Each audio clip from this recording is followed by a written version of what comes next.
Hello दोस्तों, नमस्कार। कैसे आप सभी। आज हम अपनी क्लास में कक्षा 9 के गणित विषय की प्रश्नावली 6 का अध्ययन करने वाले हैं। तो स्वागत है आपका हमारे YouTube चैनल पर। हम स्टार्ट कर रहे हैं आज कक्षा 9 के गणित विषय की प्रश्नावली 6। हम पैनल नंबर 1 पर कक्षा और विषय से इंट्रोडक्शन कर लेते हैं कि हम आज पढ़ने वाले क्या है। हम कक्षा 9 गणित विषय की प्रश्नावली 6 रेखा और कोण, प्रश्नावली का नाम है लाइंस एंड एंगल्स गणित विषय की। इसका अध्ययन हम आज करने वाले हैं। तो चलिए सबसे पहले अपने इस स्लाइड में हम पढ़ने वाले हैं रेखाखंड, किरण, कोण, संरेख बिंदु और असंरेख बिंदु के बारे में हम आज अध्ययन करेंगे। तो चलिए इस पैनल पे हम जो बातें पढ़ने वाले हैं उसका हमने पहले ध्यान कर लिया कि क्या हम पढ़ने वाले हैं। तो सबसे पहले हम पढ़ने वाले हैं रेखाखंड। देखिए सबसे अपनी ये जो क्लास चल रही है ये क्लास इंट्रोडक्शन की क्लास है। ये एक्सरसाइज से संबंधित नहीं है, यानी 6.1, 6.2, 6.3 प्रश्नावली नहीं है। ये उन प्रश्नावलियों को पढ़ने के लिए आवश्यक बातों या तथ्यों या सूत्रों या प्रमेयों या अभिगृहीतों के बारे में हमें पता करवाने के लिए ये क्लास ली गई है। रेखाखंड, लाइन सेगमेंट की हम परिभाषा पढ़ते हैं। लाइन सेगमेंट किसे कहते हैं? यहाँ लिखा हुआ है एक रेखा का वह भाग, यानी लाइन जो होती है वो अनंत तक बढ़ाई जा सकती है। लाइन एक ऐसी चीज होती है जिसको अनंत तक बढ़ाया जा सकता है, लेकिन उस लाइन का वह भाग जिसके दो अंतः बिंदु होते हैं। अंतः बिंदु मतलब होते हैं एंड पॉइंट होते हैं। यानी कोई भी लाइन है, जैसे अपनी यहाँ पे आपको लाइन दिख रही है, ये एक रेखाखंड है क्योंकि इसकी सीमितता है। कैसे सीमितता? कि ये लाइन जो है ये यहाँ से आगे नहीं जा रही है और यहाँ से इस तरफ आगे नहीं बढ़ रही है, यानी इन दो बिंदुओं के बीच इसकी क्या है? सिमिटेशन है, यानी लिमिट है इसकी, इसलिए ये क्या कहलाता है? रेखाखंड। अपनी जो रेखा होती है वो अनंत तक बढ़ती है, उसकी कोई सीमा नहीं होती है, इसे अनंत तक बढ़ती है। लेकिन रेखाखंड क्या होता है? एक लाइन का भाग होता है जो दो बिंदुओं के बीच स्थित होता है। ऐसा हमने पढ़ लिया। अब हम बात करते हैं किरण किसे कहते हैं। किरण क्या होता है? रेखा का वह भाग जिसका एक अंतः बिंदु हो तो वह क्या कहलाती है? किरण।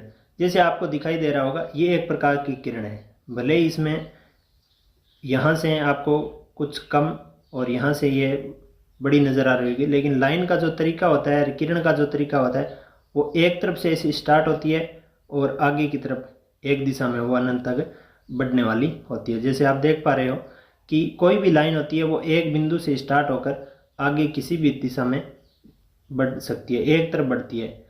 अपनी जो रेखा होती है वो दोनों तरफ बढ़ती है। रेखाखंड किसी भी तरफ नहीं बढ़ता है। रेखाखंड होता है वो एक ही दो बिंदुओं के बीच एक सीमित दूरी वाला होता है, और जो किरण होती है वो एक बिंदु से अनंत तक बढ़ने वाली होती है। अब बात कर लेते हैं हम कोण। कोण किसे कहते हैं? जब दो किरणें एक ही अंतः बिंदु से प्रारंभ होती है तो एक कोण बनता है। यहाँ ध्यान देने वाली बात है कि मान लीजिए कि अपने पास कोई एक बिंदु होता है, इस प्रकार का कोई बिंदु होता है, और यहाँ से दो किरणें स्टार्ट होगी। जैसे एक किरण ऐसे चली गई और एक किरण ऐसे चली गई, तो ये जो दोनों किरणें मिलके इन दोनों किरणों के बीच की जो जगह आई ये कहलाती है कोण कहलाती है। ये क्या कहलाती है? कोण कहलाती है। यहाँ लिखा हुआ है कि जब दो किरणें एक ही अंतः बिंदु, मतलब इस रेखा का देख लो, चाहे इस रेखा का देखो चाहे इस रेखा का देखो, दोनों का अंतः बिंदु जो है वो एक ही है। यहाँ से ही ये स्टार्ट हो रही है, ऐसा आपको पता चल रहा होगा।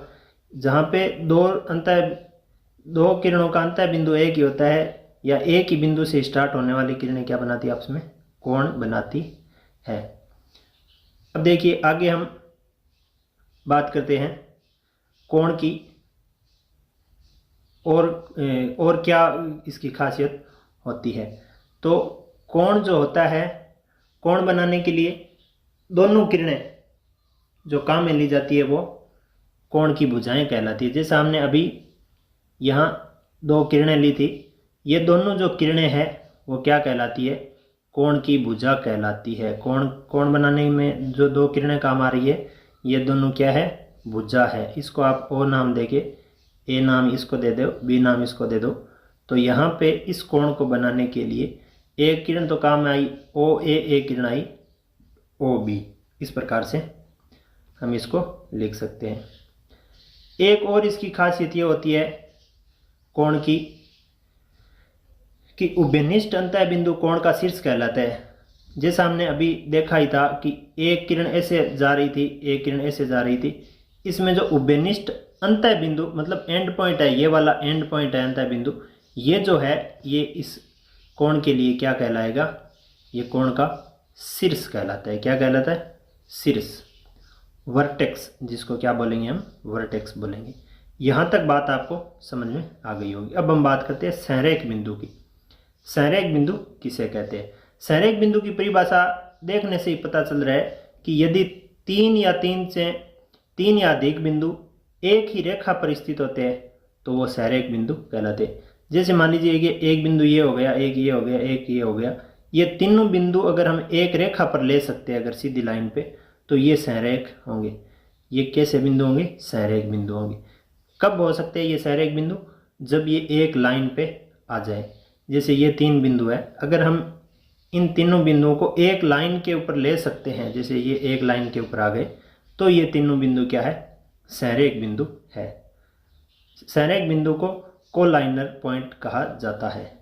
कोलाइनर पॉइंट कहा जाता है। अब देखिए आगे हम बात करते हैं असंरेख बिंदु की। नॉन कोलाइनर बिंदु किसे कहते हैं? नॉन कोलाइनर बिंदु लाइन से ये देखने से ही पता चल रहा है कि यदि तीन या तीन से अधिक बिंदु एक ही रेखा पर स्थित नहीं होते हैं तो वो असंरेख बिंदु कहलाते हैं।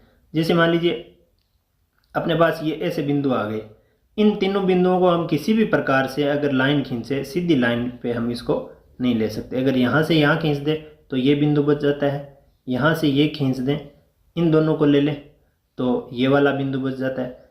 तो कहने का मतलब ये तीनों जो बिंदु आए हैं अपने, एक नंबर इसको ए नाम दे सकते हैं, इसको बी नाम दे सकते हैं, ये सी बिंदु दे सकते हैं। ये तीनों बिंदु कैसे है?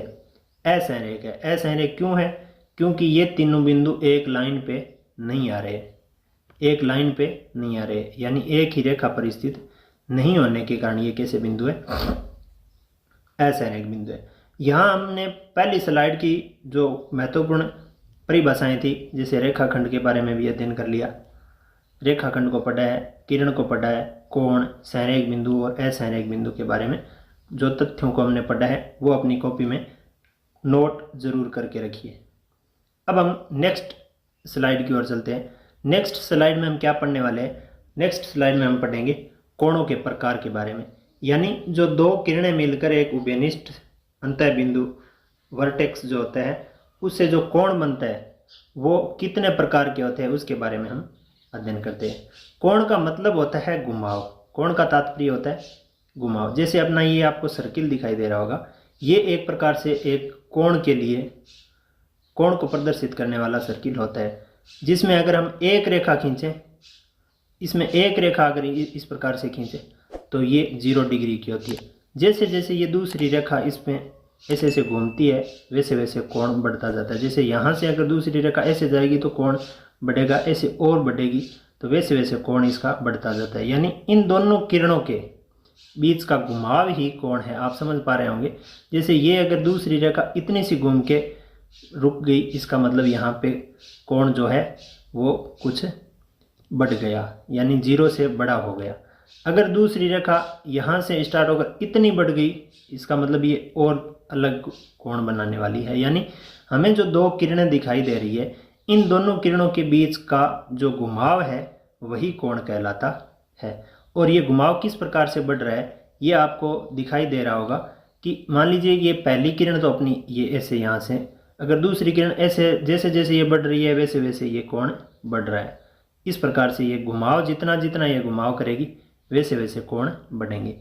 उम्मीद करते हैं कि ये बात आपको ज़रूर समझ में आ गई होगी कि कोण की जो मात्रा है या कोण का जो मान है वो किस प्रकार से बढ़ता है। किरणों के बीच के घुमाव के कारण कोण का मान या कोण का मान बोल दो या कोण का माप बढ़ता है। तो देखिए एक सर्किल के रूप में किरणें घूमती है, तो वो सर्किल अगर किरणें एक दूसरे के ऊपर आ जाए तो वो 0 डिग्री मानी जाएगी। और वो एक अगर पूरा चक्कर कर लेती है, जैसे मान लीजिए एक किरण ये है, दूसरी किरण इसके ऊपर से स्टार्ट होकर ऐसे पूरी घूम जाती है, तो वो क्या कहलाती है, 360 डिग्री। पूर्ण चक्कर लगा देती है तो वो पूर्ण कोण कहलाता है। 360। अब देखिए ये जो अपना अपना सर्किल है, इसका एक जो मिड पॉइंट है, सेंटर जिसको बोलते हैं केंद्र, वहाँ से हम किरणें स्टार्ट करेंगे। तो यहाँ पे हमने एक सेंटर ले लिया और सेंटर को, इस केंद्र को इन कोणों का वर्टेक्स मानते हुए यानी शीर्ष मानते हुए इस पूरे कोण को 3 भागों में हमने बांट लिया।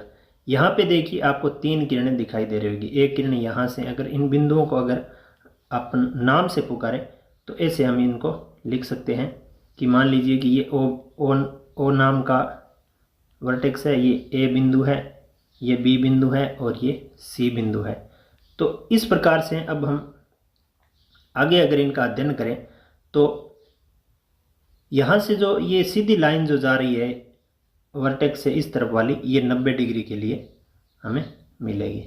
आगे वाली जो ये लाइन है ये 180 के लिए, 180 जैसे आप स्क्रीन पे देख पा रहे हो, 180 के लिए ये लाइन खींची जाएगी। अब ये जो पहली लाइन है जिसको हमने ओ ए नाम दिया है, ये लाइन अगर सीधी एक दूसरे के ऊपर अगर आपको दिखाई दे रही है संपाती, तो ये शून्य कोण या पूर्ण कोण की लाइन कहलाएगी। दूसरी हम बात करते हैं, ये शून्य कोण होती है और यहाँ से स्टार्ट होकर यहाँ तक का जो कोण आता है, यानी 0 से लेकर 90 डिग्री तक अगर किरणें घूमती है इस प्रकार से, यहाँ से लेकर अगर ऐसे इतनी घूम जाती है, इस 90 वाली से थोड़ी सी कम, 90 से थोड़ी सी कम, यहाँ से यहाँ तक इतनी अगर घूम जाती है तो इतनी घूम के वो कितने डिग्री का कोण बना लेती है, ये बना लेती है न्यून कोण का नाम दिया जाता है इसको। और ये 90 0 से थोड़ी सी बड़ी होनी चाहिए और 90 से थोड़ी सी कम होनी चाहिए। अब जो 90 डिग्री का कोण होता है उसको क्या बोलते हैं, समकोण, राइट एंगल। फिर ये घुमाव जो 90 डिग्री के बाद वाला जो घुमाव है, जैसे मान लीजिए 90 वाली एक किरण 90 वाली हो गई और 90 वाली से दूसरी किरण अगर ऐसे इतनी घूम जाती है तो 90 से इसके बीच में जो लाइन आई, 90 से इसके बीच में जितनी लाइन घूमी है वो उस कोण को हम क्या नाम देंगे, अधिक कोण नाम देंगे। क्या नाम देंगे, अधिक कोण, एब्ट्यूस एंगल जिसको कहा जाता है। अब 180 डिग्री वाली जो 180 डिग्री का कोण को हम रिजु कोण या स्ट्रेट एंगल कहते हैं। और 180 से 360 के बीच का कोण, 180 से 360 यानी यहाँ से यहाँ तक का जो कोण का माप होता है, इस कोण का नाम देते हैं हम प्रतिवर्ती कोण, रिफ्लेक्स एंगल इसका नाम दिया जाता है। इस प्रकार से हम इस सर्किल के माध्यम से हमने जो समझा है वो आपको समझ में आया होगा। अब हमने इसमें क्या पढ़ा है, हमने ये पढ़ा है कि 0 डिग्री से 90 डिग्री के बीच का कोण आता है उसको क्या नाम दिया जाता है, न्यून कोण नाम दिया जाता है। ऐसा हमने पढ़ लिया। यहाँ से आपने अभी अभी देखा ही है कि यहाँ से लेकर अगर किरण यहाँ तक घूमती है 90 से थोड़ी कम, तो ये जो कोण होता है वो न्यून कोण कहलाता है। ऐसा भी हमने पढ़ा है। आगे देखिए, जो समकोण होता है वो 90 डिग्री का कोण होता है, यानी समकोण का मान कितना है, 90 डिग्री वाली लाइन समकोण है। अधिकोण का मान 90 डिग्री से तो ज़्यादा है और 180 डिग्री से कम है, यानी 90 और 180 के बीच का जो कोण होगा, चाहे वो कितने डिग्री का, वो कौन सी श्रेणी में आएगा, अधिकोण की। जैसे मान लीजिए आ गया 100 डिग्री, वो क्या है 90 और 180 के बीच में, तो वो क्या है, अधिकोण है। जैसे मान लो आ गया 150 डिग्री, वो भी क्या है, अधिकोण है। आपको ये बात जरूर समझ में आ रही होगी। अब देखिए रिजु कोण कितने का होता है, स्ट्रेट एंगल जिसको बोलते हैं 180 डिग्री का। 180 डिग्री के कोण को क्या कहते हैं, रिजु कोण। और 180 और 360 के बीच के कोण को क्या कहते हैं, प्रतिवर्ती यानी रिफ्लेक्स एंगल हम इसको नाम देते हैं। इतनी बातें हमने इस पैनल पर कर ली है। इस पैनल की जो बातें हैं वो आपको अपनी कॉपी में उतारनी है। यहाँ पे जो महत्वपूर्ण जो बातें हैं वो इतनी है। आपको ये चार्ट जो सर्किल चार्ट था वो समझाने के लिए बताया गया था। यहाँ से आपको समझ में जो आ गया है वो अपनी कॉपी में इतना जो मान है, कंटेंट है, वो अपनी कॉपी में उतारिए। और ये जो चीज़ें थी वो समझाने के लिए थी। अब देखिए, अब हम चल रहे हैं नेक्स्ट पैनल पर। नेक्स्ट पैनल में हम क्या पढ़ने वाले हैं, नेक्स्ट पैनल में हम बात करेंगे पूरक कोण, संपूरक कोण, आसन और शीर्षाभिमुख कोणों के बारे में अध्ययन करते हैं। पूरक कोण, ध्यान दीजिए, पूरक कोण जो है वो एक युग्म होता है, कोणों का युग्म होता है। और कैसा युग्म होता है वो हम आगे बात कर लेंगे। संपूरक कोण भी एक कोणों का युग्म होता है, जोड़ा होता है। आसन कोण भी एक कोणों का जोड़ा है, यानी यहाँ पे आपको जितने भी कोण अब इस पैनल में हम पढ़ेंगे, इस पैनल में जो भी हम कोण पढ़ेंगे वो कोणों का एक जोड़ा होगा।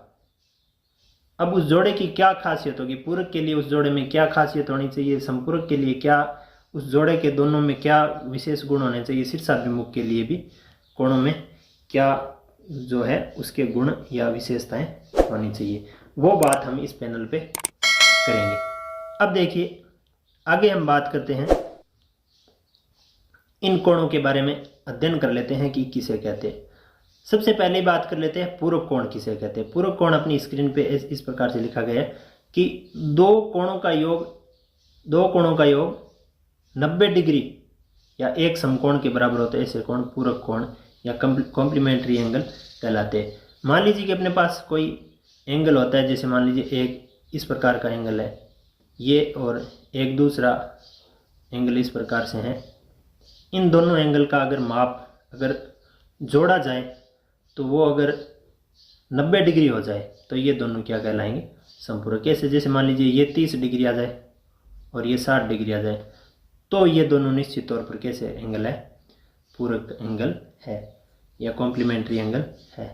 अगर ऐसे नहीं आते हैं, जैसे मान लीजिए अपने पास पहला एंगल दिया हुआ हो और दूसरा एंगल दिया हुआ और उनका माप इस प्रकार से आ जाए, जैसे ये 50 डिग्री आ जाए, ये 30 डिग्री आ जाए। अब इन दोनों को जोड़ें तो ये कितना आ रहा है, 80 डिग्री। इसका मतलब ये पूरक कोण नहीं है, पूरक कोण नहीं है। पूरक कोण होने के लिए 50 के साथ कितना आना चाहिए था, 50 के साथ आना चाहिए था 40, 50 के साथ कितना आना चाहिए था, 40 आना चाहिए था, ताकि वो जुड़ के क्या बन जाए, 80 न बने, कितना बन जाए, 90 बन जाए। तो 90 मतलब एक समकोण के बराबर आ जाए तो ये पूरक कोण हो सकते। इतनी बात आपको समझ में आ गई होगी। दोनों जोड़ यानी एक ऐसा जोड़ा जिनका योग 90 डिग्री हो वो तो कहलाता है पूरक। एक कोणों का एक ऐसा जोड़ा जो जुड़ के 90 डिग्री के बराबर आ जाए वो कहलाता है पूरक कोण। फिर बात कर लेते हैं संपूरक कोण की, यानी वे दो कोण, यानी ऐसे दो कोण जिनका योग दो समकोण हो, संपूरक कोण कहलाता है। दो समकोण मतलब 180 डिग्री का माप, दोनों अगर जुड़ के 180 डिग्री का अगर माप अगर बना लेते हैं तो वो कोण कैसे कोण कहलाते हैं, संपूरक कोण कहलाते हैं। जैसे मान लीजिए ये कोण है अपने पास, दोनों कोण, ये कोण 60 डिग्री का आ गया, ये कोण 120 डिग्री का आ गया। हालांकि ये कोण जो आपको दिखाई दे रहा है ये 120 के जैसा नहीं है। तो 120 का कोण कब हो सकता था, ये 120 का कोण लगभग ऐसे हो सकता था, ऐसे होता तो ये 120 के बीच का होता, क्योंकि हमने अभी अभी उस सर्किल के माध्यम से पढ़ा था कि इस प्रकार का सर्किल होता है। उस सर्किल में, इस प्रकार के सर्किल में जो कोणों का निर्धारण है वो यहाँ से 0 डिग्री, यहाँ तक 90 डिग्री, यहाँ से 180 डिग्री आता है। इसका मतलब 120 बना रहे हैं तो 120 जो कोण बनेगा वो कोण निश्चित तौर पर इस 90 और 180 के बीच ऐसे यहाँ पर बनेगा लगभग। तो देखने से ही हमें पता चलना चाहिए कि ये 120 डिग्री का कोण बन रहा है। तो ये जो दोनों कोण बन रहे हैं, ये 60 डिग्री वाला और 120 डिग्री वाला, ये दोनों कोण कैसे, संपूरक कोण है। कैसे कोण है, संपूरक। अब संपूरक क्यों है, क्योंकि इन दोनों को अगर हम जोड़ें 60 डिग्री और 120 डिग्री को तो कितना मान आ रहा है, 180 डिग्री आ रहा है। और ऐसे दो कोण जिनका योग 180 डिग्री होता है वो कैसे कोण होते हैं, संपूरक कोण होते हैं। ये परिभाषा भी आपको समझ में आ गई होगी। अब हम बात करते हैं आसन कोण। फिर हम बात करेंगे रैखिक युग्म अभिगरिता की, जो कि अपनी प्रश्नावली की अभिगरिता 6.1 और 6.2 से मिलकर बनने वाली है। और फिर हम बात करेंगे शीर्षाभिमुख कोण के बारे में। तो चलिए आसन कोण को हम समझ लेते हैं। आसन कोण किसे कहा जाता है, एक उभयनिष्ठ शीर्ष हो, यानी एक ऐसा एंगल हो जिसमें शीर्ष क्या हो, उभयनिष्ठ शीर्ष होना चाहिए। और उभयनिष्ठ शीर्ष हो, एक उभयनिष्ठ भुजा हो और उसकी वे भुजाएं जो उभयनिष्ठ नहीं है, उभयनिष्ठ भुजा के विपरीत और स्थित होनी चाहिए। यहाँ पे देखिए थोड़ा सा हम दोबारा से इसको पढ़ के समझ लेते। एक उभयनिष्ठ शीर्ष हो, जैसे मान लीजिए अपने पास ये दो कोण है, एक कोण ये है और इसमें ये जो शीर्ष आ रहा है, इस शीर्ष में यही शीर्ष दूसरे एक इसका जो जोड़ा बनने वाला है उसका होना चाहिए। तो हम ऐसे नाम दे सकते हैं, ये अगर ए ओ बी कोण है तो दूसरा एक कोण ऐसा और बना लेते हैं जिसमें क्या होना चाहिए, उभयनिष्ठ भुजा होनी चाहिए। तो यहाँ पे हम बी भुजा को उभयनिष्ठ मान लेंगे। उभयनिष्ठ मतलब दोनों में जो होती है वो उभयनिष्ठ होती है। तो दोनों में कौन सी, दोनों में होने का मतलब हम एक भुजा ओ बी भुजा को दूसरा जो कोण बनाएगी उसमें भी काम ले लेंगे। अब एक भुजा ये हो गई दूसरे कोण के लिए और एक भुजा ये हो गई, सी भुजा हो गई। सी किरण जो होती है वो एंगल के लिए भुजा का काम करती है। तो यहाँ पे जो ए ओ बी ये कोण बना है और बी ओ सी जो कोण बना है, ये दोनों कोण कैसे कोण है, ये दोनों कोण आसन कोण है। क्यों है, क्योंकि इसमें यहाँ का दोनों का शीर्ष एक है और एक उभयनिष्ठ भुजा है, और उभयनिष्ठ भुजा के दोनों तरफ वो भुजाएं हैं जो उभयनिष्ठ नहीं है, दोनों तरफ वो भुजाएं हैं जो उभयनिष्ठ नहीं है। जैसे ओ सी भुजा उभयनिष्ठ नहीं है, वो उभयनिष्ठ के इस तरफ है, और ओ ए भुजा उभयनिष्ठ नहीं है, वो उभयनिष्ठ की दूसरी तरफ है। यहाँ ध्यान दीजिए, अगर हम कोण ऐसे बना लेते ना, जैसे मान लीजिए ए कोण ये हो गया, बी ए ओ बी कोण है ये, ए ओ बी कोण में अगर एक शीर्ष तो उभयनिष्ठ ये ले लिया हमने, और एक बीच वाला एक सी भुजा इसके बीच में रख देते उभयनिष्ठ। अब जो ए ओ बी कोण है, ध्यान दीजिए ए ओ बी कोण और बी ओ सी कोण है, इसमें एक शर्त तो पूरी हो रही है। कौन सी शर्त पूरी हो रही है कि ए ओ बी में जो शीर्ष है वही शीर्ष ए ओ सी में भी है, ए ओ सी में भी है, ठीक है, या बी ओ सी में भी है, ठीक है। एक भुजा भी उभयनिष्ठ है, कौन सी, ओ सी भुजा उभयनिष्ठ है, ठीक है। ओ नहीं, ओ बी भुजा उभयनिष्ठ है, सॉरी, ओ बी भुजा उभयनिष्ठ है।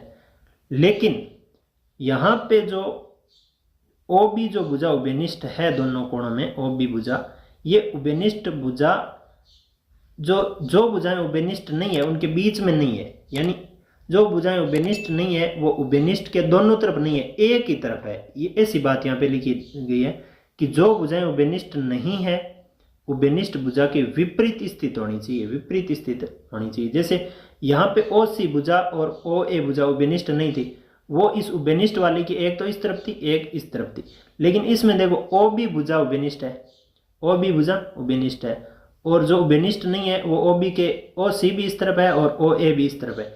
इसका मतलब ये जो कोण है ये आसन कोण नहीं हो सकता, जबकि ये कोण आसन कोण है।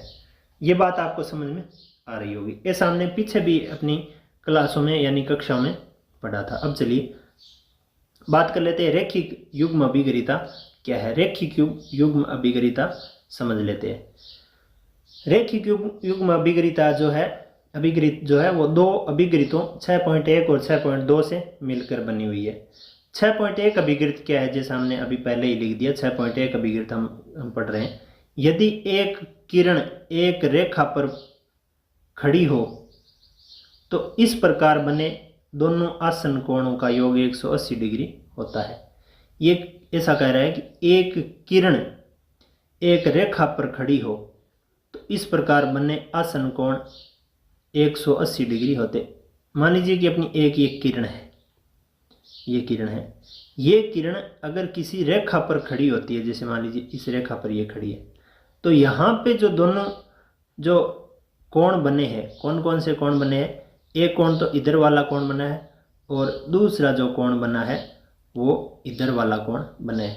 ये दोनों कोण कैसे, आसन कोण है। क्यों, क्योंकि इनका ये जो शीर्ष है, ये शीर्ष ये समान है। एक जो किरण है, जैसे मान लीजिए ये ओ एक किरण मान लेते, ये क्या है, उभयनिष्ठ है।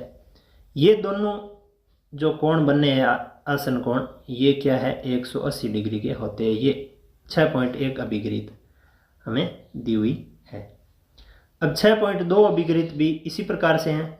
6.2 को इस 6.1 की थोड़ी सी विरोधाभासी या विपरीत रूप से लिखी हुई है कि यदि दो आसन कोणों का योग 180 डिग्री हो तो अउभयनिष्ठ भुजा एक रेखा बनाती है। यानी ये कह रहा है कि यदि दो आसन कोणों का योग 180 डिग्री होता है, जैसे अभी कहा था कि एक किरण अगर इस प्रकार से खड़ी होती है तो दोनों तरफ बनने वाले कोण कितने कितने डिग्री के होते हैं, ये वाला और ये वाला जुड़ के कितने डिग्री का होगा, 180 डिग्री का कोण होता है दोनों जुड़े तो। अब यहाँ पे ये कह रहा है कि अगर योग 180 हो इन दोनों का, चलो 180 हो तो जो रेखा है वो एक सीधी रेखा होगी। यहाँ वाली रेखा जो है वो क्या होगी, एक सीधी रेखा होगी। यानी यहाँ अभिगृत में ऐसे तो इस अभिगृत में तो कह दिया कि अगर किरण किसी रेखा पर खड़ी है तो कोण 180 डिग्री बनेगी।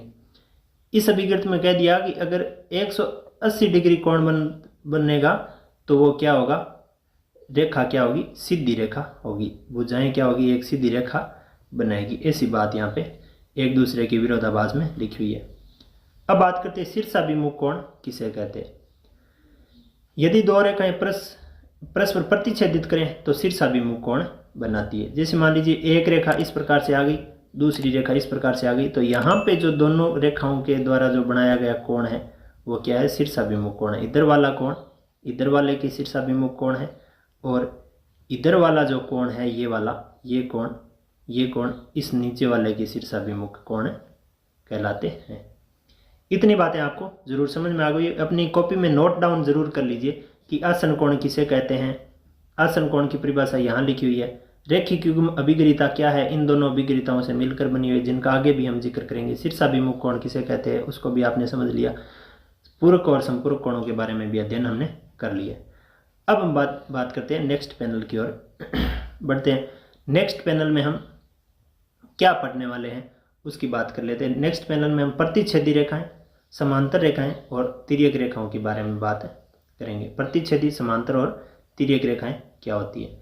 जैसा कि नाम से ही पता चल रहा है, सबसे पहले हम परिभाषा पढ़ लेते हैं प्रतिच्छेदी रेखा की। जब दो रेखाओं का एक बिंदु बेनिष्ठ होता है तो वे प्रतिच्छेदी रेखाएं होती है। जब दो रेखाओं का एक बिंदु बेनिष्ठ होता है तो वो क्या होती है, प्रतिच्छेदी रेखाएं होती है। कहने का मतलब जब दो रेखाएं, एक रेखा ये मान लो, दूसरी रेखा ये मान लो, तो इन दोनों रेखाओं का एक जो यहाँ बीच वाला जो बिंदु आया ना, वो बिंदु क्या होगा, वो बेनिष्ठ होगा। एक बिंदु जहाँ पे ये प्रतिच्छेदित हो रही है, यहाँ वाला बिंदु क्या होगा, वो बेनिष्ठ होगा। इसका मतलब एक बिंदु अगर बेनिष्ठ है, दो रेखाओं का एक बिंदु अगर बेनिष्ठ होता है तो वो क्या होती है, प्रतिच्छेदी होती है। और वो प्रतिच्छेद कहाँ पे दिखाएगी, जो बिंदु बेनिष्ठ है वो उसका प्रतिच्छेदन बिंदु कहलाएगा। ये बात भी हमें पता होनी चाहिए। फिर हमने अभी देखा कि हम प्रतिच्छेदी रेखाएं और समांतर रेखाएं और तिर्यक रेखाओं के बारे में बात करेंगे। तो समांतर रेखा की परिभाषा है कि जब दो रेखाओं का कोई भी बिंदु बेनिष्ठ न हो तो वे समांतर रेखाएं कहलाती है। जैसे मान लीजिए एक रेखा के समानांतर अगर समान अंतर से दूसरी रेखा इस प्रकार से चलती है कि वो एक दूसरे के ऊपर से गुजरे ही नहीं, यानी एक दूसरे को काटे ही नहीं, बराबर बराबर माप, जहाँ पे जितना दूरी यहाँ है, जितना दूरी यहाँ है, जितना दूरी यहाँ है, उतनी दूरी अनंत तक बढ़े, तो ये क्या कहलाएगी, समांतर रेखाएं कहलाएगी। और समांतर रेखाएं अनंत तक बढ़ाने पर एक दूसरे से मिलती नहीं है कभी भी, ऐसा हमने पढ़ा है। अब देखिए समांतर रेखाओं के बारे में बात कर लेने के बाद हम बात करते हैं तिर्यक रेखा किसे कहते हैं। वह रेखा जो दो या अधिक रेखाओं को भिन्न बिंदुओं पर प्रतिच्छेदित करती है तिर्यक रेखा कहलाती है। कैसे, मान लीजिए अपने पास कोई दो रेखाएं हैं, एक रेखा ऐसे है, एक रेखा ऐसे। ये जरूरी नहीं समांतर है, प्रतिच्छेदी है या कैसी भी है। इन रेखाओं पर अगर कोई एक रेखा इस प्रकार से गिरे कि इन दोनों को अलग अलग जगह से काटे, जैसे मान लीजिए ऐसे आ गई, इसका मतलब क्या हुआ कि ये यहाँ से भी प्रतिच्छेदित कर रही है, यहाँ से भी प्रतिच्छेदित कर रही है। तो ये जो लाइन आई है ना, ये कैसी लाइन है, ये तिर्यक रेखा है। ये कैसी है, तिर्यक रेखा होगी। अब ये जरूरी भी नहीं है कि यही तिर्यक रेखा हो, तिर्यक रेखा कोई अन्य भी हो सकती है। कैसे, देखिए जैसे मान लीजिए ऐसे कोई लाइन आ गई, ऐसे लाइन आ गई, तो इसका मतलब ये यहाँ से प्रतिच्छेदित कर रही है, यहाँ से प्रतिच्छेदित कर रही है, तो अब ये क्या है, तिर्यक रेखा कहलाएगी। ऐसा हमने इस परिभाषा में समझ लिया। यानी दो रेखाओं को, दो सीधी रेखाओं को अगर कोई तीसरी रेखा इस प्रकार से काटे कि उन दोनों रेखाओं को अलग अलग जगह से काटे, एक जगह अगर काटे तो बात नहीं बनेगी। कैसे, जैसे मान लीजिए एक लाइन ये है और दूसरी लाइन ये है, अगर कोई तिर्यक रेखा इनको दोनों को भी अगर इसी जगह से काट देती है तो वो फिर संगामी रेखाएं हो जाती है। संगामी यानी एक ही बिंदु से गमन करने वाली, वो तिर्यक रेखाएं नहीं होती। तिर्यक रेखाएं कब होती है, अब ये तो तिर्यक नहीं है, लेकिन यहाँ पे अब जो रेखा आई है वो एक तिर्यक रेखा है। ऐसे वाली अगर खींचेंगे तो वो क्या आएगी, तिर्यक रेखा आएगी। इतनी बात आपको समझ में आ गई होगी। जैसे मान लीजिए ये एक आपको लाइन दिखाई दे रही है, इस प्रकार से लाइन आती है, दूसरी इस प्रकार से एक दूसरे को काटे तो वो क्या होती है, प्रतिच्छेदी। और एक लाइन के समानांतर दूसरी आ जाए, यानी कहीं नहीं काटे तो वो समानांतर हो जाएगी। एक रेखा इस प्रकार से होती है, दूसरी इस प्रकार से होती है, और तीसरी रेखा अगर दोनों को काटती हुई आ जाए तो वो क्या होती है, प्रतिच्छेदी रेखाएं होती है। ऐसा अभी हमने पढ़ लिया। उम्मीद करते हैं कि यहाँ तक की जो बातें हैं वो आपको जरूर समझ में आ गई होगी। अब हम आगे चलते हैं नेक्स्ट पैनल में। यहाँ तक की जो तीनों परिभाषाएं हैं वो आप जरूर अपनी कॉपी में नोट करके रखें, ताकि वो आप भविष्य में जब इनको पढ़ेंगे आगे की प्रश्नावलियों को तो वहाँ पे ये काम आने वाली है। पैनल नंबर 4 में हम पढ़ने वाले हैं, पाँच में हम पढ़ने वाले तिर्यक रेखा समांतर रेखाओं के विशिष्ट गुणधर्मों के बारे में। तिर्यक रेखा के गुणधर्म क्या होते हैं और समांतर रेखाओं के गुणधर्म क्या होते हैं, उन गुणधर्मों के बारे में हम जिक्र करने वाले। तो चलिए, सबसे पहले यदि एक तिर्यक रेखा दो समांतर रेखाओं पर प्रतिच्छेदित करे, यदि एक तिर्यक रेखा दो समांतर रेखाओं पर प्रतिच्छेदित करे तो उसमें क्या क्या गुण होते हैं। उसके संगत कोणों का प्रत्येक युग्म बराबर होता है, संगत कोणों का प्रत्येक युग्म बराबर होता है। अब संगत कोण क्या होता है उसके बारे में भी हम बात कर लेते हैं थोड़ी। संगत कोण का तात्पर्य होता है कि मान लीजिए कि दो लाइनें हैं, इस प्रकार से दो समांतर लाइनें, इन लाइनों पर अगर कोई तीसरी रेखा इस प्रकार से गिरती है तो अब हमें हर बात का ध्यान देना है कि यहाँ पे एक कोण तो ये बन गया, एक कोण ये बन गया, एक ये बन गया 2, एक ये बन गया 3, एक ये 4, एक ये 5, एक 6, एक ये 7, एक ये 8। अब यहाँ पे जो प्रतिच्छेदी रेखाएं है ना, प्रतिच्छेदी रेखाएं और तिर्यक रेखाएं, जो तिर्यक रेखा जहाँ पे प्रतिच्छेदित हो रही है वहां पे 4 कोण यहाँ पे बन रहे हैं, 4 कोण यहाँ पे बन रहे हैं। तो समांतर रेखाओं के ऊपर होना चाहिए, जो ऊपर है वो इस समांतर रेखा के ऊपर है और इसके भी ऊपर होना चाहिए। इस तिर्यक रेखा के दाईं तरफ है तो इसके भी दाईं तरफ ही होना चाहिए। तो ऐसे कोण, जैसे मान लीजिए इस समांतर रेखा के ऊपर ये है, इस समांतर रेखा के ऊपर ये भी है, ये भी है, ये भी है। अब 4 कोण, 2 कोण इस समांतर रेखा के ऊपर है, 2 कोण इस समांतर रेखा के ऊपर है। तो संगत कौन सा होगा, तिर्यक रेखा के दोनों, अगर इस तरफ वाले ले रहे हो तो नीचे वाले के इस तरफ वाला लो।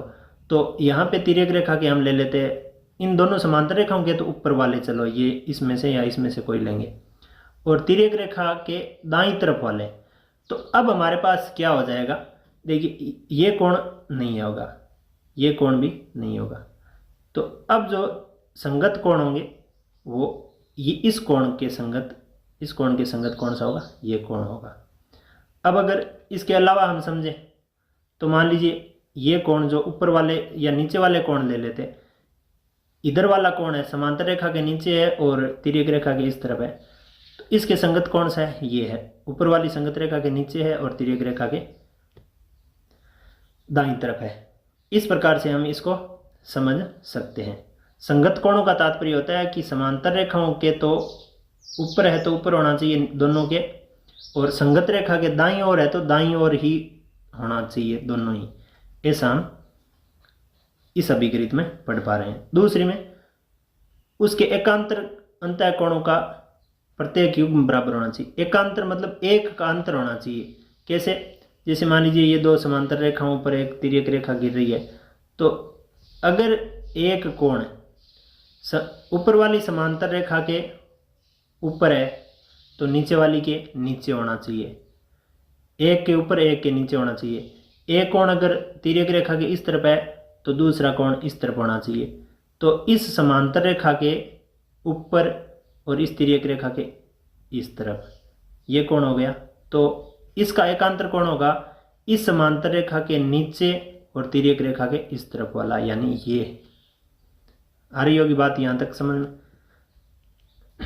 अब देखिए कैसे, और हम बात कर लेते हैं इसकी आगे कि कोई तिर्यक रेखा आए तो उस तिर्यक रेखा में अगर ये कोण अब हम ले रहे हैं तो इस कोण का अर्थ हम दोबारा से अगर गहराई से समझें तो इस कोण का तात्पर्य ये हुआ कि एक समांतर रेखा के नीचे और तिर्यक रेखा के दाईं तरफ ऐसा कोण है। तो इसका एकांतर कोण क्या हो जाएगा, दूसरी समांतर रेखा के ऊपर और तिर्यक रेखा के बाईं तरफ। तो इस समांतर रेखा के ऊपर और बाईं तरफ ये कोण है, ऊपर और बाईं तरफ ये कोण है। तो ये इसका क्या हो जाएगा, इस कोण का एकांतर कोण कौन सा हो जाएगा, इस कोण का एकांतर कोण कौन सा हो जाएगा, ये वाला हो जाएगा। ये बात आपको समझ में आ रही होगी। ये प्रमेय में पढ़ेंगे हम 6.2 प्रमेय। अब है तिर्यक रेखा कि एक ही ओर के अंतः कोणों का प्रत्येक युग्म संपूरक होता है, यानी एक ही ओर के अंतः कोणों का युग्म, जैसे अपनी मान लीजिए ये समांतर रेखाएं थी, इस पर तिर्यक रेखा गिर रही थी, तो अंतः कोण कितने बन रहे हैं? 4 अंतः कोण बन रहे हैं, 1 2 3 और 4। एक ही ओर के अंतः कोण, जैसे मान लीजिए ये अंतः कोण और ये अंतः कोण, अगर दोनों को जोड़ें तो ये 180 होती है। अगर एक ही ओर का ये वाला अंतः कोण और ये वाला अंतः कोण भी अगर हम जोड़ दें तो भी इन दोनों का जोड़ कितना आएगा? 180। ये हम कहाँ पे पढ़ेंगे? ये प्रमेय नंबर 6.4 में हम इसका अध्ययन करेंगे। चलिए, अब एक तिर्यक रेखा दो रेखाओं को इस प्रकार प्रतिच्छेदित करें, इन्हीं बातों को हम वापस से रिपीट करके, यानी विपरीत रूप में इन्हीं बातों को यहाँ पे दोबारा से लिखेंगे कि यदि एक तिर्यक रेखा दो रेखाओं को इस प्रकार प्रतिच्छेदित करें कि इनमें से कोई सा भी एक गुण आ जाए, चाहे ये गुण आ जाए, चाहे ये गुण आ जाए, चाहे ये गुण आ जाए, तो क्या हो जाएगा? वो रेखाएं क्या हो जाएगी? जो दो रेखाएं हैं वो क्या हो जाएगी? वो दोनों रेखाएं समांतर रेखाएं हो जाएगी। कब? जब इनमें से कोई भी एक गुण उन रेखाओं में, उन दो रेखाओं में आ जाएंगे तो वो दोनों रेखाएं कैसी हो जाएगी? समांतर रेखाएं हो जाएगी। कोई भी एक गुण हो सकता है, तो उनका भी हम अलग अलग प्रमेय या अभिगणित के द्वारा हम उनका अध्ययन करेंगे। देखिए, यदि यदि एक तिर्यक रेखा दो रेखाओं को इस प्रकार प्रतिच्छेदित करे कि उनके संगत कोणों का कोई युग्म बराबर हो, या उनके एकांतर कोणों का कोई एक युग्म बराबर हो, या उस तिर्यक रेखा के एक ही ओर अंतः कोणों का कोई एक युग्म संपर्क हो, इनमें से, या का मतलब होता है इनमें से कोई, या तो ये बात हो, या ये बात हो, या ये बात हो, तो क्या हो जाता है? तो ये दोनों रेखाएं समांतर होती है। ये दोनों रेखाएं क्या होती है? समांतर होती है। यहाँ एक विशेष बात ध्यान देने वाली बात है कि इन बातों को हमने समझ तो लिया एक थ्योरेटिकल रूप में, लेकिन इन बातों को गणितीय रूपांतरण या गणितीय एक व्यवस्था में एडजस्ट या व्यवस्थित करने के लिए इस बात को अभिगणित नंबर 6.3 अपनी पुस्तक में लिखा हुआ है, इसको प्रमेय 6.2 के रूप में लिखा हुआ है, इसको प्रमेय 6.4 के रूप में लिखा हुआ है, इसको अभिगणित 6.4 कहा, इस बात को प्रमेय 6.3 कहा, इस बात को प्रमेय 6.5 कहा। यानी अभिगणित 6.2 नहीं 6.3 के बाद अभिगणित 6.4, प्रमेय 6.2 के बाद 6.3, 6.4 के बाद 6.5। ये बातें अभिगणित और प्रमेय के द्वारा किताब में हमें देखने को मिलेगी। अब हम उन सभी अभिगणित और प्रमेयों को समझ तो गए हैं कि इसमें कहा क्या जा रहा है, लेकिन इन प्रमेयों को समझ लेने के बाद एक अपने नोट कॉपी में किस प्रकार से लिखना है, वो एक सुचारू रूप से या व्यवस्थित तरीके से जिस प्रकार से लिखना है, वो इस पैनल पर हम चारों अभिगणिताओं को लिख लेंगे। कैसे? जैसे मान लीजिए अभिगणित नंबर हमने 6.1 क्या पढ़ा था, 6.1 और 6.2 मिलकर ध्यान दीजिए रेखिक युग्म अभिगणित बनी थी, वो भी हम इस पैनल पे बात कर लेंगे। ये जो अभी 6 नंबर का जो पैनल चल रहा है, इस पैनल को आप अपनी कॉपी में जरूर लिखिए। यहाँ तक पीछे जो सीखा था 3-4 जो अपने स्लाइड्स में, वो बातों का सारांश यहाँ पे हम लिखेंगे। यानी अभिगणित 6.1 क्या कह रही थी कि यदि एक किरण एक रेखा पर खड़ी हो, इस प्रकार बने दोनों आसन कोण 180 डिग्री होता है। यानी एक किरण जो होती है ऐसे अगर एक रेखा पर खड़ी हुई होती है, एक किरण एक रेखा पर खड़ी हुई होती है, तो इस प्रकार से, तो यहाँ पे जो दोनों कोण बनेंगे वो दोनों कोण जुड़ के कितने आ जाएंगे?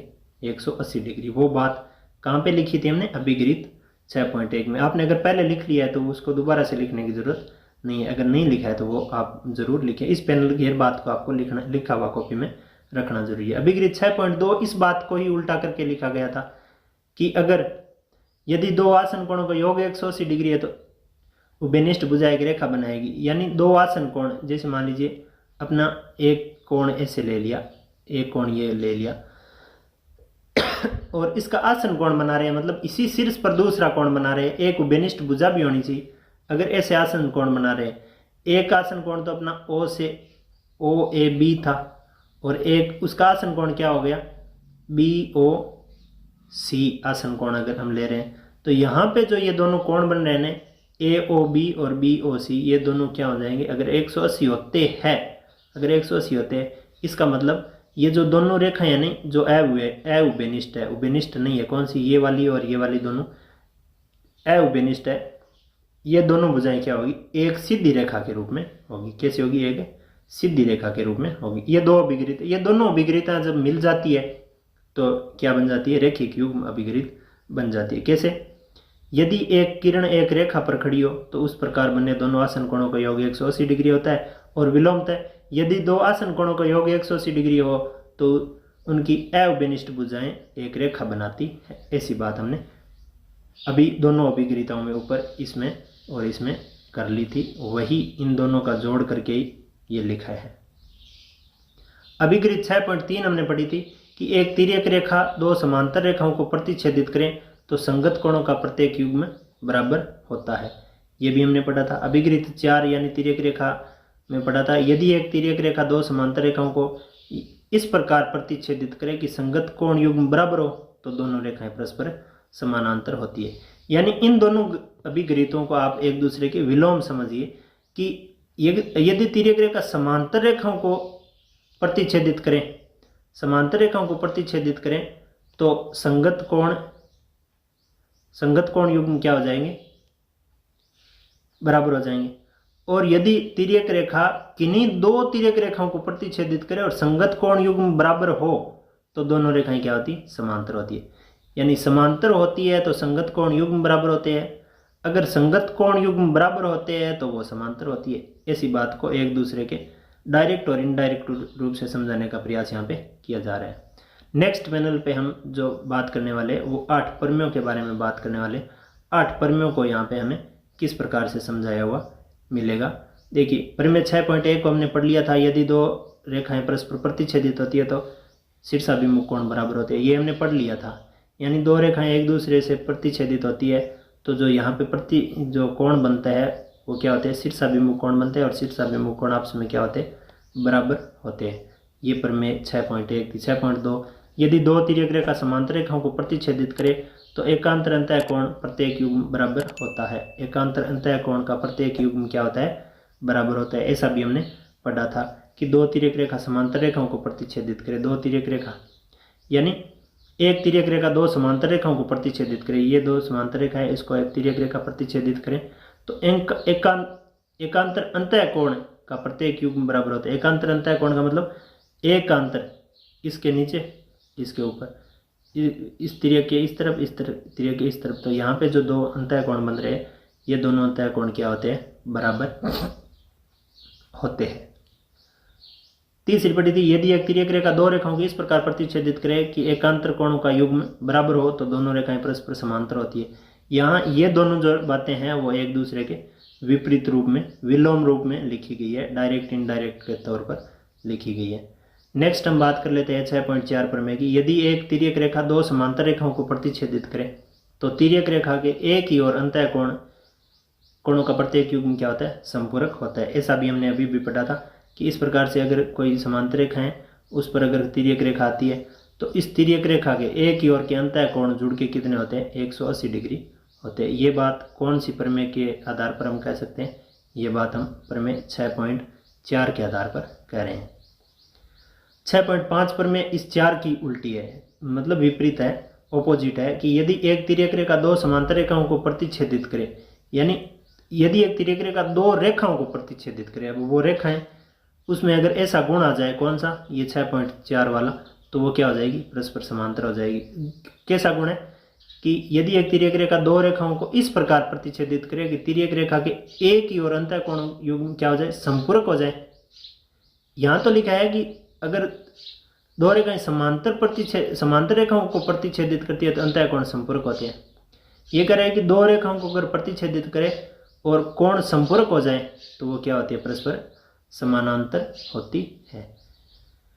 नेक्स्ट प्रमेय 6.6 ऐसे लिखिए, वे रेखाएं जो एक ही रेखा के समांतर और परस्पर समांतर होती है। यानी मान लीजिए अपने पास दो रेखाएं, एक रेखा ये है और एक रेखा ये है, ये दोनों रेखाएं अगर किसी तीसरी रेखा के समानांतर होती है, अपने किसी अन्य रेखा के समानांतर होती है, मान लीजिए इस रेखा के दोनों ये रेखाएं समांतर है, ये जो रेखाएं हैं 1 नंबर रेखा इसका नाम दे देते, 2 नंबर रेखा ये दे देते। ये अगर 3 नंबर रेखा के समानांतर होती है तो क्या हुआ कि ये 3 नंबर के अगर 1 भी समानांतर है, 2 भी समानांतर है, इसका तात्पर्य ये हुआ कि 1 और 2 भी आपस में क्या होगी, समानांतर होगी। ये बात भी आपको समझ में आ गई होगी।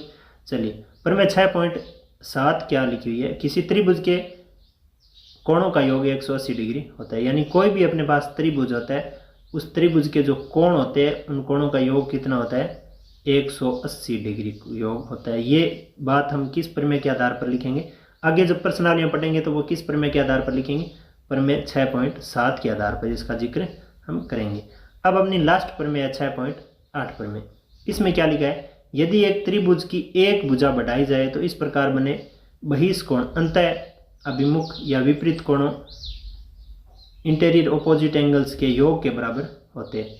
यहाँ ये कहना चाह रहा है कि अगर अपने पास कोई त्रिभुज होता है, जैसे मान लीजिए ये त्रिभुज है अपने पास, इस त्रिभुज की एक भुजा को हम बढ़ा देते हैं, कोई सी भी एक भुजा को अगर हम बढ़ाते हैं तो बढ़ाने से जो इधर वाला जो कोण बनता है ना, इसके बाहर ये जो कोण बना, ये अंदर वाले जो विपरीत कोण है, अंदर वाला ये तो इसका आसन कोण हो जाएगा, ये विपरीत कोण एक तो ये है, एक ये है, इन दोनों का जितना जोड़ है ना, ये दोनों के जोड़ के बराबर ये बाहर वाला कोण यहाँ पे होने वाला है। ऐसी बात इस प्रमेय में की गई है। कौन सी प्रमेय में, 6.8 प्रमेय में। ऐसा हमने पीछे कक्षा 8 में भी पढ़ा था।